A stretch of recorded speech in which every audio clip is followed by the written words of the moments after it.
This is the Reach Seat. It's the newer Reach Seat. It's got a different part number than the old one that was shown at the store. I'm going to show you the date here if I can. So basically the date there says January 16, 20. So that was when it was manufactured. So it's the new style.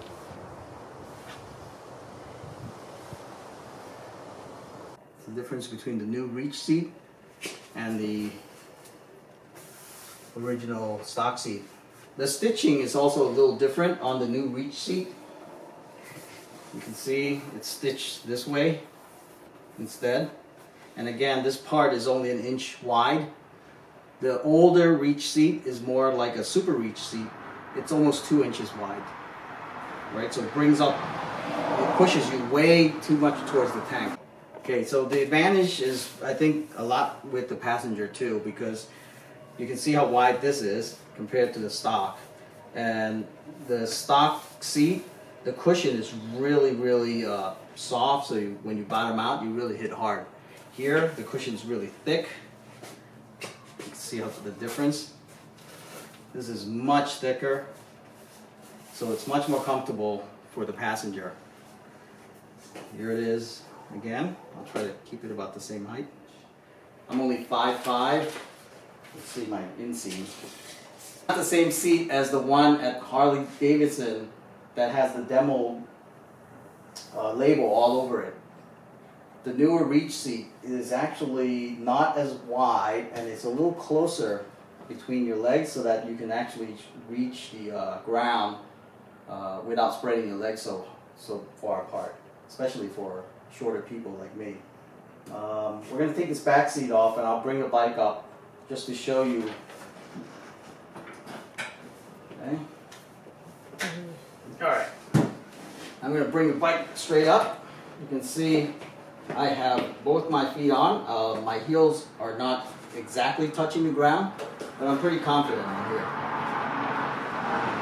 Now when I sit, I'm not actually over the tank anymore. The Reach Seat that was demoed to me from the store had a different part number, and with that seat I was right over the tank. Here I'm not as over the tank. My feet are not actually above the brakes anymore. They're right there. They seem almost perfect. The handlebars, if it could be pulled back a little more, it would be better, but I have no complaints right now. The back of the seat, you are definitely being sandwiched between the front and the back. That I can feel. So there's certainly almost no movement forward and backwards.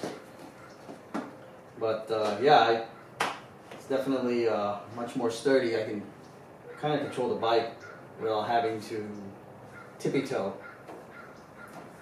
And here's what it looks like in my riding position.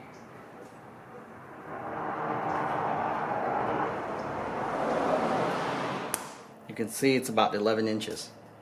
So that's where your legs would go out. And this is the Reach Seat, with the new part number. You can see from back here to here, it's only 1 inch. I believe on the older style, it was like 2 inches. It was really thick, this part. You'll notice that. But let me put the stock seat back on.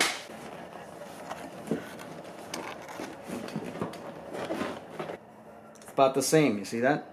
It's about 11 inches also. That's why with the new Reach Seat, you don't feel like the seat forces your feet to go wider. So let me stand on this one.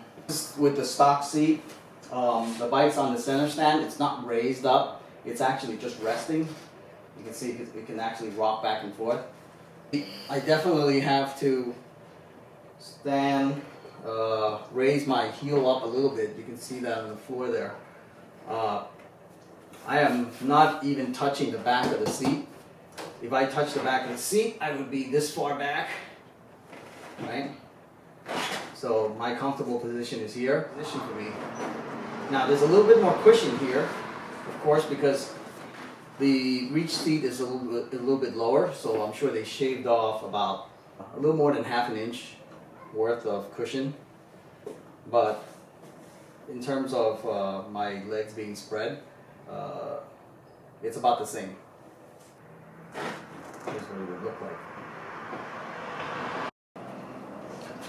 Alright, so we can see here for sure when this part is exactly aligned, this part where the back rest comes up, you can see that from where the butt of the driver rests, it's a good, I'd say about almost 1.5 inches.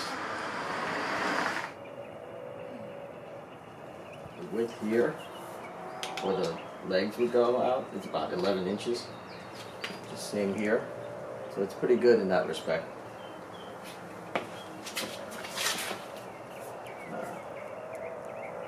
11 or 12 inches there. Same spot, 11 or 12 inches there too. Right?